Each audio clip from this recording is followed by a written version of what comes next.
das revoltas, então, do período colonial, vimos os movimentos nativistas. Agora nós vamos ver os movimentos separatistas ou emancipacionistas. Os dois principais, Inconfidência Mineira e Conjuração Baiana. Normalmente, tradicionalmente, eles são trabalhados nas avaliações de maneira comparativa. Mesmo que eu não coloque explicitamente a comparação, não é raro que o distrator que esteja errado faça referência a outro. Então é muito importante trabalharmos também dessa forma. Primeiro, onde ocorre e quando? Inconfidência Mineira, 1789, na capitania das Minas Gerais. A Conjuração Baiana, 1798, na capitania da Bahia. Esses dois movimentos aqui são considerados movimentos separatistas porque efetivamente defenderam a separação, a independência. Mas de onde? É comum falarmos, a Inconfidência Mineira defendeu a independência do Brasil. Não existe uma ideia de brasilidade, não existe uma ideia de unidade nacional. Então, a Inconfidência Mineira defendeu a independência da capitania de Minas, que no máximo estenderia seu território até parte do litoral. Assim como a Conjuração Baiana defendeu a independência da capitania da Bahia. Não é raro você ver políticos fazendo uso desses acontecimentos, da imagem de Tiradentes, e desenvolvendo esse discurso da defesa da independência do Brasil. Mas isso é uma distorção histórica. Quais são as principais características desse movimento? Primeira coisa aqui, caráter desses movimentos, quem faz. E aí eu vou conseguir deduzir todo o restante tranquilamente. Para isso eu quero analisar com vocês dois textos da época. Olha só, primeiro, o juiz Vasconcelos Coutinho. Então, quem escreveu esse texto? O juiz que fez o inquérito da Inconfidência Mineira. Então, é exatamente a pessoa responsável por ouvir as testemunhas, juntar as provas, estabelecer o inquérito para promover o julgamento, que é o chamado auto da devassa. Olha o que o juiz Vasconcelos Coutinho disse. Acusou os prisioneiros por sua abominável ingratidão. Ele chamou os participantes da Conjuração Mineira de ingratos, de abomináveis ingratos. Ele caracterizou, então, a ação dos participantes da Conjuração Mineira como de uma abominável ingratidão. Tendo a maior parte deles, olha o que ele fala, principalmente os chefes, conseguido benefício e a honra de empregos no real serviço da mesma senhora, a rainha. Gente, o que significa isso? Se alguém está sendo ingrato, quer dizer que esperava-se que ele fosse grato. Por que isso é dito? Porque grande parte dos participantes da Inconfidência Mineira eram pessoas, como afirma o texto, como aparece na fala do juiz, que haviam ocupado cargos no Estado português aqui na colônia. Pessoas que eram membros de uma elite econômica, que compunham o poder político administrativo local, que assumiram funções correspondentes a desembargadores, fiscais, que tinham concessões de comércio e tráfico, de arrecadação de impostos, pessoas que eram do alto clero com grande influência local, portanto, pessoas que se constituíam como autoridades com a permissão da própria rainha e que, no entanto, conspiraram contra o Estado português. Por isso que ele vai dizer que são ingratos. Aqui fica nítido o caráter elitista dessa revolta. Nós estamos falando de grandes mineradores, grandes comerciantes, pessoas da alta burocracia. Nós não estamos falando de um movimento popular. Tanto é assim que o termo mesmo inconfidente aparece de forma negativa originalmente. Hoje não. Hoje, quando você fala assim, os inconfidentes, aqueles que participaram da revolta em Minas, soa e é apresentado normalmente como os heróis, os que se rebelaram contra a opressão portuguesa. Mas pensa o que significa inconfidente. Inconfidente é quem trai uma confidência. Então o próprio juiz vai apontar que estes são inconfidentes, traidores da confiança da rainha. Então, o primeiro ponto é você perceber que a Inconfidência Mineira é elitista, que este é o perfil dos seus participantes. Perfil de mineradores, comerciantes, alta burocracia, grandes proprietários. Já a Conjuração Baiana, olha como que no inquérito da Conjuração Baiana ela foi descrita. Uma das novidades inesperadas que aqui achei foi a do perigo em que estiveram os habitantes dessa cidade, Salvador, como associação de mulatos que não podia deixar de ter perniciosas consequências, sem embargos de ser projetado por pessoas insignificantes. O que está sendo destacado aqui? Associação de mulatos. Ele aponta o caráter racial como causa determinante dessa revolta. Ele não trata nenhum aspecto político, nenhuma possível causa econômica, não. Ele diz o que se esperar, se não perniciosa consequência, quando se juntam uma grande quantidade de negros e mulatos. Tanto que neste processo, uma das críticas que a autoridade representante do Estado português faz é de uma certa negligência das autoridades locais diante de tão evidente risco pelo grande número de negros e mulatos ali. Então, enquanto nós vimos ser destacado a questão da ingratidão de uma elite colonial, poder local, representativa então desse Estado português, no outro, destacado exatamente o quê?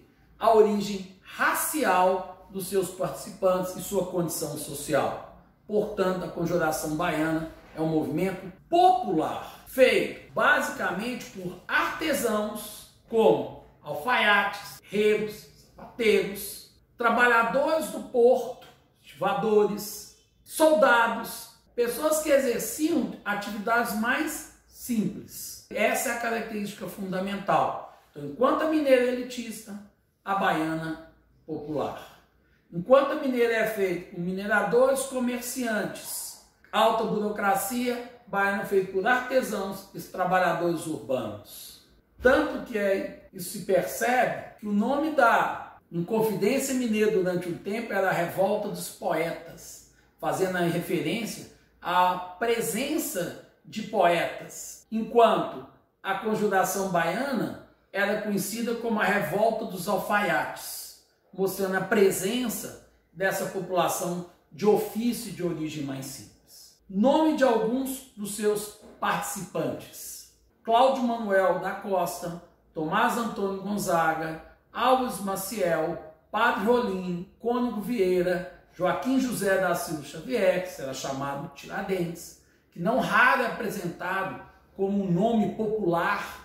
No entanto, gente, Tiradentes à época não poderia ser posto como um popular. Tiradentes tinha um cargo de alferes, que é um oficial na força pública local. Ele tinha posses, exercia funções como, por exemplo, de dentista prático. Então não é alguém desprovido de recurso ou de influência. Não é, de forma alguma, de maior condição e projeção do grupo. Nome dos participantes da Conjuração Baiana: Cipriano Barata, Padre Agostinho Gomes, Luiz Gonzaga das Virgens, João de Deus, Lucas Dantas. Qual o contexto de cada uma das revoltas, para a gente entender? A Inconfidência Mineira vai se dar no final do século XVIII, período da crise da economia aurífera. Como teríamos a mesma quantidade de ouro extraído, já com quase um século de exploração. No entanto, o Estado português, que necessitava de mais arrecadação de impostos, sistematicamente impõe novos tributos e aumenta a fiscalização e o controle, prevendo inclusive a cobrança da derrama, que era um decreto que permitia que você liquidasse bens e patrimônios para quitação de toda a dívida com o Estado, com o erário português. Então, a medida é extremamente rigorosa. Porque quando se faz a derrama, o Estado poderia simplesmente chegar e falar assim: olha, quanto você, minerador, está devendo? Tanto. Quando você extraiu de ouro? Tanto. Então eu vou arrecadar isso tudo para quitar a sua dívida. Ah, não tem como pagar, não? Eu vou pegar seus escravos, eu vou levar a leilão seu comércio. E isso não atingiria apenas os mineradores. Por quê? se eu minerador não tenho recursos, eu também não pago o produtor de feijão, de milho, eu também não pago aquele que me vendeu enxada, aquele que me vendeu bateia. Isso vai gerando uma cadeia de calotes na economia. Já a Conjuração Baiana, primeiro ponto que nós temos que ver é a decadência de Salvador. Desde que a capital da América Colonial Portuguesa foi retirada pelo Marquês de Pombal de Salvador para o Rio de Janeiro, a cidade de Salvador perdeu importância. Perdeu renda, perdeu investimentos, perdeu projeção, o que atinge o comércio, atinge a economia local. Outro ponto, sofria ainda com a crise da economia açucareira, pela concorrência de outras regiões. Soma-se a isso uma inflação local e um comércio monopolizado por comerciantes portugueses que colocam produtos básicos com preço muito elevado. Este é o contexto da Conjuração Baiana. O que é fundamental que você tenha em mente? O caráter de cada um. Então, a Inconfidência Mineira ela é elitista. A Conjuração Baiana é popular. Se é assim, todo o restante a gente deduz com tranquilidade comparando. Qual os dois movimentos separatistas? Os dois. Qual defende a independência do Brasil? Nenhum. Um defende da capitania de Minas, o outro da capitania da Bahia. Qual dos dois defendia o republicanismo? Os dois. Então a ideia na Inconfidência Mineira é que, feita a independência aqui, constituiria-se uma república. Como também na Bahia seria instaurado um regime republicano, não uma monarquia. No caso, qual das duas vai ter influência da independência dos Estados Unidos? As duas. O modelo de república é o modelo norte-americano, primeira colônia a se tornar independente em 1776. Então, algo bem recente, é o modelo a ser seguido. No caso, mais os mineiros se identificam, já que nós temos que lembrar que a independência dos Estados Unidos nós tivemos a manutenção da escravidão, a manutenção da desigualdade. Instaura-se uma igualdade civil, mas não há uma preocupação com igualdade social, com direito de voto e participação popular maior. Qual das duas teve a influência da Revolução Francesa? A baiana. Primeiro motivo, a Revolução Francesa é instaurada em 1789, mesmo ano da Inconfidência Mineira. Então, quando eclode a Revolução Francesa, as primeiras manifestações, a Inconfidência Mineira já havia sido sufocada. Então, esse é o primeiro ponto que faz com que não tenha influência. Já a Conjuração Baiana sofrerá grande influência da Revolução Francesa. Mas cuidado, a Revolução Francesa é um processo muito longo. Qual fase da Revolução Francesa vai influenciar a Conjuração Baiana? O período jacobino, que é exatamente o período mais radical da Revolução Francesa. É o período que nós teremos medidas como sufrágio universal, como declarada abolição da escravidão nas colônias, como a lei do máximo que congela preços de produtos básicos.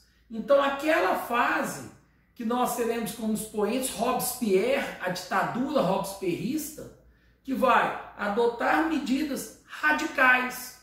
Portanto, essa fase é a referência da Conjuração Baiana. Teóricos do iluminismo, pensamento iluminista, vai influenciar esses movimentos? Sim, alguns dos participantes da Inconfidência Mineira haviam inclusive vivido em Portugal, estudado em Portugal, e tiveram contato com o pensamento iluminista e trazem para aqui essas ideias e difundem essas ideias. Isso é um aspecto muito importante. Agora, a Conjuração Baiana também vai ser influenciada pelo iluminismo. Um cuidado importante. Não é raro as pessoas destacarem assim.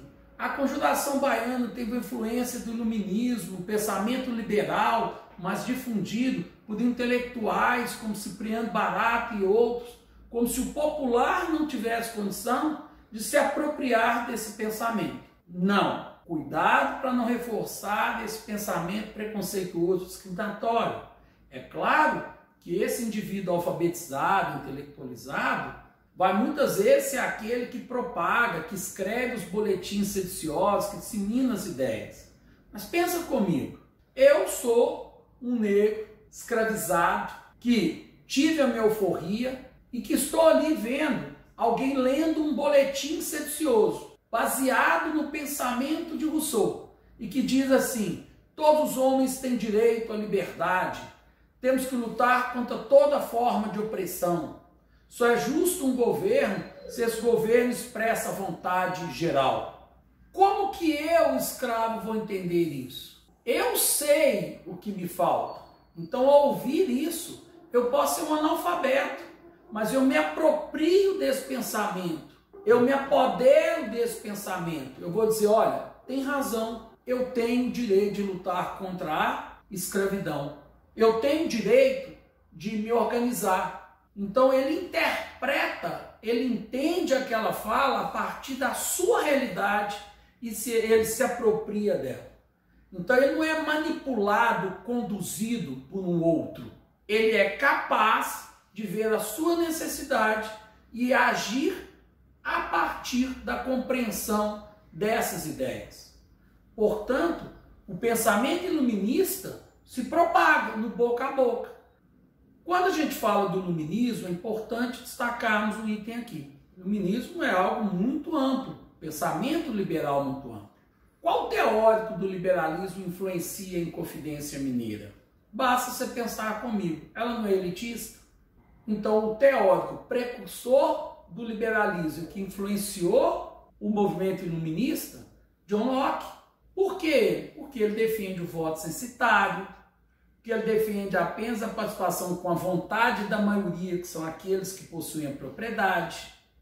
Já a Conjuração Baiana terá grande influência do pensamento das categorias, do pensamento de Rousseau, que é aquele que vai defender sufrágio universal, igualdade social. Então, Inconfidência Mineira, Locke, Conjuração Baiana, Rousseau.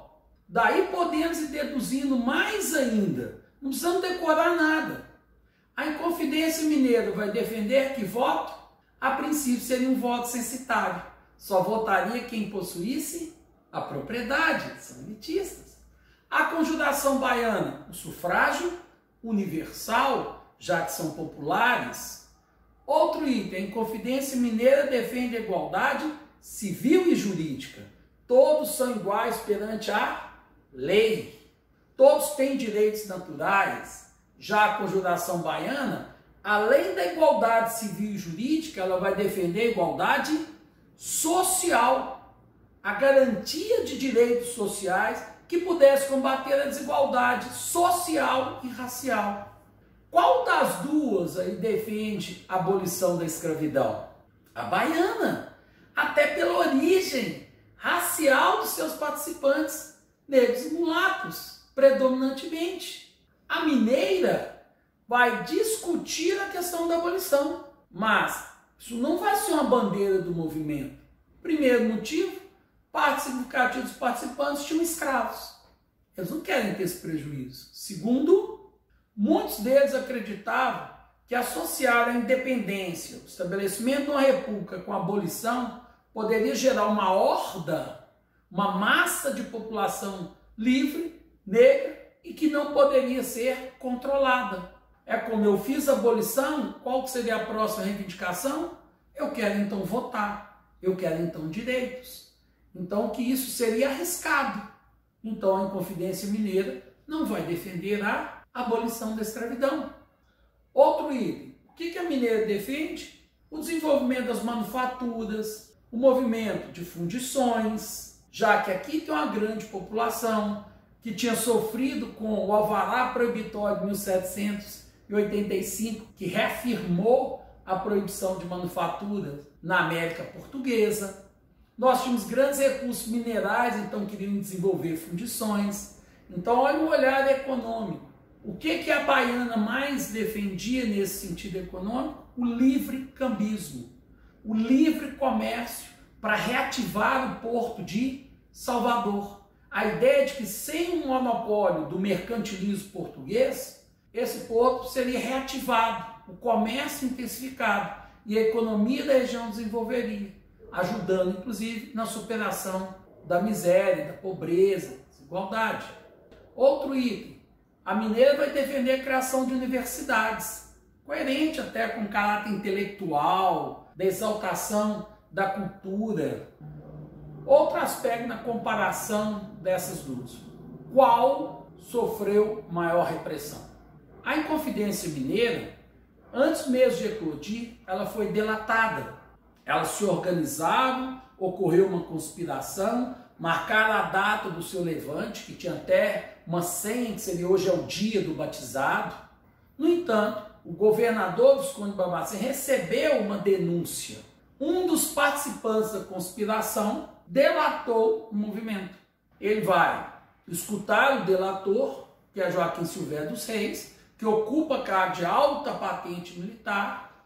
Este aponta os participantes da revolta. O que o governador faz? Vai pegar outras pessoas que poderiam estar envolvidas e também ouvi-los. Levantar os nomes, então, dos revoltosos e determinar a prisão.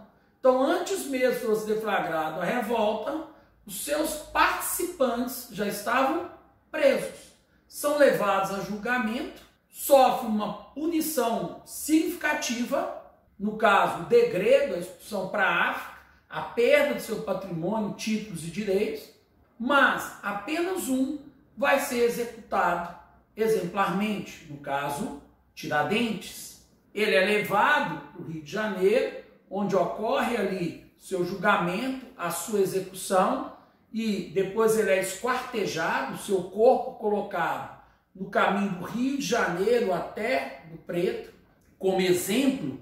Aí, qual é o recado que o Estado português queria dar com a punição tão exemplar para os revoltosos da Inconfidência Mineira? De que ninguém aqui estaria isento de ser punido, que uma elite colonial não seria poupada, que o Estado seria rigoroso. Mas qual revolta sofreu maior repressão? A Conjuração Baiana. Porque a Conjuração Baiana, além dela despertar um medo separatista, ela trazia ainda um medo racial, o medo do popular. Essa conjuração, que vale a pena destacar, além da influência da Revolução Francesa, teve também a influência da revolta do Haiti. O processo de independência do Haiti foi feito por uma população negra escrava, que tomaram o poder no Haiti e que promoveram, então, a primeira revolta popular negra escrava da América. Então, como que a questão do Haiti chegou para essa população? Como que essa revolta que se inicia lá em 1793 chega em Salvador? Pelo porto. Os navios chegam e as pessoas comentam os acontecimentos. E aí, esses trabalhadores do porto, essa população local, escutam sobre as revoltas do Haiti e se apoderam dessa referência. Se eles estão fazendo essa revolta lá, por que não poderíamos aqui? Então, essa revolta, a identificação com o jacobinismo francês, as reivindicações de igualdade social, dos direitos políticos e da abolição, traz o medo não só para o Estado metropolitano português, como também para a própria elite local, que são os senhores de engenho, que são os homens bons. Então, esta revolta provocará maior temor e será mais violentamente reprimida. 4 dos seus participantes serão exemplarmente executados ali. Observe aí, então, a comparação das duas revoltas. Notaram que uma vez que eu entendo que uma é elitista e que a outra é popular, que eu entendo as características de quem participa de uma, mineradores, comerciantes, alta burocracia, no outro, artesãos, trabalhadores urbanos, essencialmente, né, porque nós temos a presença de alguns intelectuais ligados a lojas maçônicas nessa revolta, mas não são eles que dão essencialmente o tom da revolta, ou a liderança ou o controle delas. Então, uma elitista, a outra popular. Todo o restante a gente deduz a partir daí. Um tema muito importante ser discutido, que é relacionado à Inconfidência Mineira, é a questão da imagem de Tiradentes. muito comum vermos a figura de Tiradentes associada à ideia de um Cristo cívico. Como que isso é construído? Até porque Tiradentes nunca teve aquela imagem barbuda, cabeludo, né, que pudesse estabelecer essa comparação. Ele era até um militar. Como militar, ele não poderia portar barba e o cabelo daquela forma. Então, de onde vem essa caracterização? Na realidade, essa imagem é resultado de um discurso político, que, portanto, tem a intenção de persuadir, convencer. Para entender isso, eu tenho que saber quem emite esse discurso. No caso, a imagem de Tiradentes é construída a partir da proclamação da República em 1889. Até melhor dizendo, um pouco antes, como parte do movimento republicano, que se articula a partir de 1870. Tiradentes foi executado e ficou no esquecimento, até porque o Estado português se incumbiu disso e depois o Brasil independente se fez como monarquia, como queria exaltar um símbolo republicano. A figura de Tiradentes é resgatado pelo movimento republicano e exaltado quando da proclamação da República. Até porque a República carecia de legitimidade. Ela é um movimento elitista, feito de cima para baixo por uma oligarquia agrária e pelos militares. A República não era um regime popular, era necessário legitimá-la. E para isso era necessário produzir símbolos, era necessário criar heróis. Ocorreu uma grande discussão de quem poderia simbolizar a nova república. Cogitaram Frei Caneca, líder lá da Confederação do Equador em 1824, Bento Gonçalves, líder da Farroupilha. No entanto, o nome que predominou foi de Tiradentes, exatamente por ser Sudeste, região mais expressiva no momento da proclamação da República, por ser um militar. Daí a construção da imagem de Tiradentes. A ideia era que a República instaurada em 1889 nada mais seria do que a concretização do sonho republicano que já se manifestava em 1789 na Inconfidência Mineira. É como se esse longo sonho, após 100 anos, se concretizasse.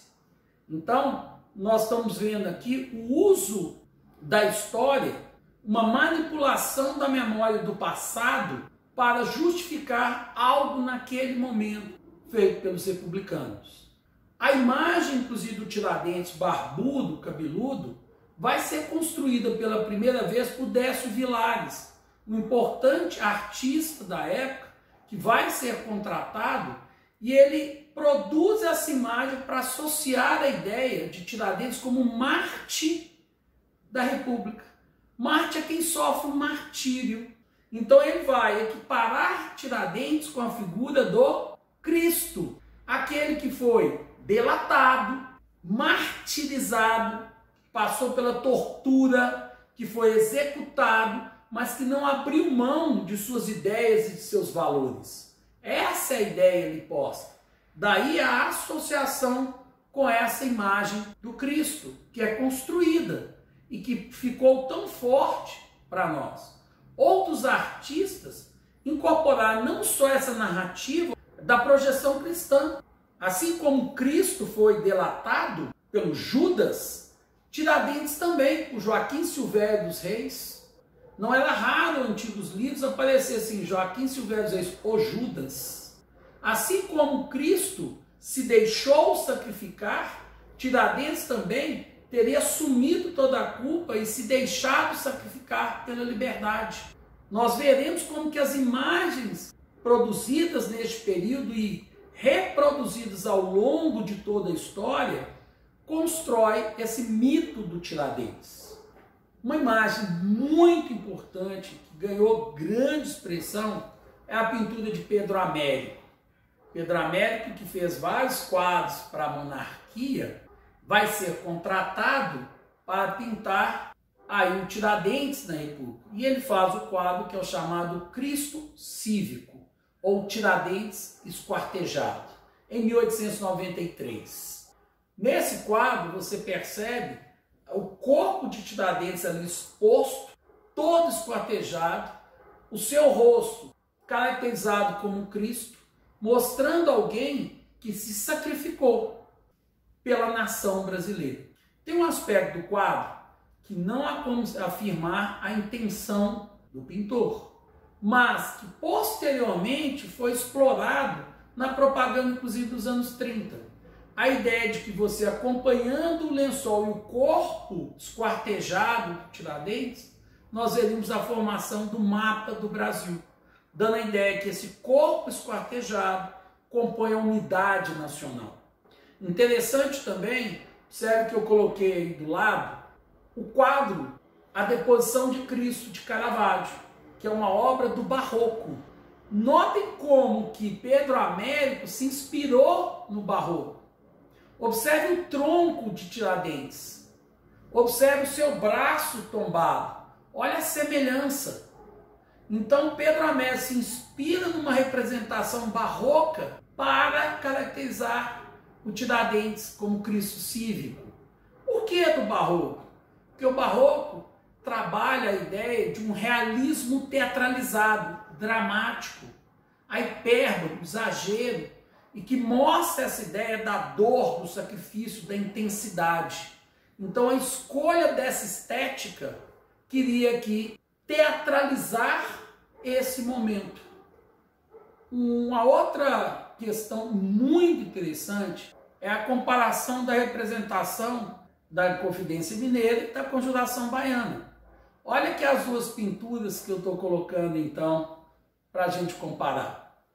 Observe uma que nós analisamos, é o Cristo Cívico, pintado em 1893. Nele você vê a figura do Tiradentes, martirizado, o crucifixo posto ao lado, o cadafalso ali da sua execução. Do outro lado, nós estamos vendo uma ilustração feita por João Teófilo em 2015, que ele faz o que é uma intertextualidade. Ele dialoga com a pintura de Pedro Américo, usando a mesma estética, as mesmas características, os mesmos tons, mas representam quem? Os 4 executados da Conjuração Baiana. Luiz Gonzaga das Virgens, João de Deus, Lucas Dantas e Manuel Faustino. Mostrando aí como se fosse o Tiradentes. Só que qual é o título, inclusive? Os Esquecidos da Conjuração Baiana. A maioria de nós nem lembra sequer o nome desses executados. Estudamos a Conjuração Baiana como se ela fosse um apêndice da mineira. Tem a mineira, e tem a baiana também. No entanto, a Conjuração Baiana teve enorme repercussão. Por que ela cai no esquecimento? Porque não era interesse do Estado republicano, que exaltou a figura do Tiradentes e construiu o símbolo da Inconfidência, destacar um movimento que era essencialmente popular, feita por negros e mulatos, e que reivindicava igualdade social. Esse não é o modelo que o Estado republicano instituído queria destacar, e nem o modelo que hoje se quer destacar. Então existe uma conveniência histórica do que deve ser lembrado e exaltado e o que deve ser esquecido. Então há um esforço pelo esquecimento da Conjuração Baiana. Quando se define um currículo escolar, como o Estado fez ao longo de todo o século XX, não se define apenas o que deve ser estudado e lembrado, mas também o que deve ser esquecido. É papel nosso, como historiador, como professor, trazer esses movimentos, trazer esses personagens, trazer essas pessoas e mostrar o seu protagonismo histórico, mostrar que o negro não está ausente da história, mostrar que o popular não está passivo na história. Isso é fundamental e essas imagens nos ajudam a analisar. Essa ilustração de João Teófilo ganha um caráter de denúncia, de manifesto. Outra pintura bastante significativa para reforçar essa imagem do Tiradentes como Cristo é essa aqui de Aurélio de Figueiredo, que é o Martírio de Tiradentes, também pintada à época, 1893. Notem que Tiradentes está colocado cadafalso da sua execução. Ali você tem um padre que estaria ouvindo a sua confissão e dando a ele o perdão. No entanto, esse padre está com os braços erguidos, como quem pede a Deus perdão por aquele acontecido, né? Perdão pela execução de Tiradentes. Tiradentes, que vai ser enforcado, está com o corpo ereto, firme e um olhar para o futuro, para longe, para o horizonte, como quem tem a consciência de que ele vai morrer, mas que suas ideias, tudo aquilo que ele defendeu, vai sobreviver. O próprio Carrasco está posto do lado e coloca a mão no rosto como se sentisse envergonhado por ter que executar este herói, mostrando com ele uma identificação. Notem que na cena, logo embaixo você tem uma pomba voando, símbolo aí do Divino Espírito Santo, compondo essa cena que é posta de baixo para cima, como de quem estivesse assistindo aquele acontecimento e compartilhando da mesma consternação, do mesmo sentimento de tristeza e de idolatria a esse mito, a esse Cristo cívico, né, que é que se deixe executar para que fôssemos salvos, para que tivéssemos a liberdade, para que se nos constituíssemos como nação, como país. A última imagem aí é essa que muitas vezes os alunos, as pessoas não identificam como sendo Tiradentes. Essa é uma imagem que coloca o Tiradentes vestido como alferes, como militar. A imagem do Tiradentes como um Cristo é tão forte, tão presente, tão introjectada, que quando essa imagem aparece, eu sou, mas quem é esse? Não é o mais frequente. No entanto, essa imagem, que é de 1940, foi resgatada muito durante o regime militar. Em 1965, a ditadura militar declarou o Tiradentes patrono da República Brasileira e usou muito essa imagem para poder associar o Tiradentes à República, o Tiradentes à ditadura militar. Com que objetivo? De legitimar o regime militar. Como se ali nós tivéssemos os militares, como era Tiradentes, resgatando, defendendo a nação brasileira e os princípios essenciais da nossa República. Então observe como que a imagem de Tiradentes foi sendo construída e usada ao longo desse tempo. Não é por acaso que no Brasil ele é visto como grande herói, como grande mito, o grande símbolo nacional. Vale a pena então a gente destacar o quê? Pensarmos por que ele é lembrado e por que os conjurados da Baiana são esquecidos.